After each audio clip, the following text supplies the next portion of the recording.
অজানা গল্পের সন্ধানে আমি সঙ্গীতা। ভীতিকর রহস্য চ্যানেলে তোমাদের সবাইকে স্বাগত। আজ আমি আমার চ্যানেলের প্রথম ভিডিও আমি আমার কথা দিয়ে শুরু করলাম।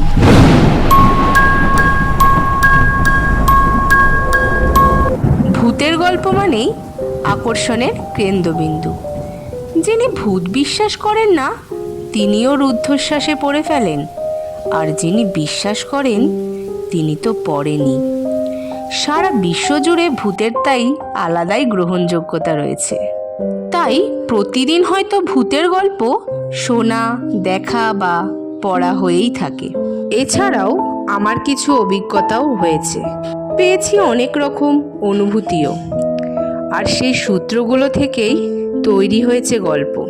এই বিষয়ে আরও একটা কথা বলে রাখা প্রয়োজন। ভূত মানেই একটা ছায়া বা সাদা মূর্তি নয়। ভূত রূপ নিতে পারে, এমনই রূপ নিতে পারে যা অনেক রকম বিক্রম ঘটিয়ে দিয়ে সত্য মিথ্যার মুখোমুখি দাঁড় করিয়ে দেয়। এ ঘটনা অনেকবারই ঘটেছে, যেসব নিয়ে বিশদ ব্যাখ্যায় যাব না। আমার এই ভীতিকর রহস্য চ্যানেলটিতে আমি সেই সব অভিজ্ঞতা আর হঠাৎ পাওয়া অনুভূতিকে অন্যভাবে তুলে ধরার চেষ্টা করেছি।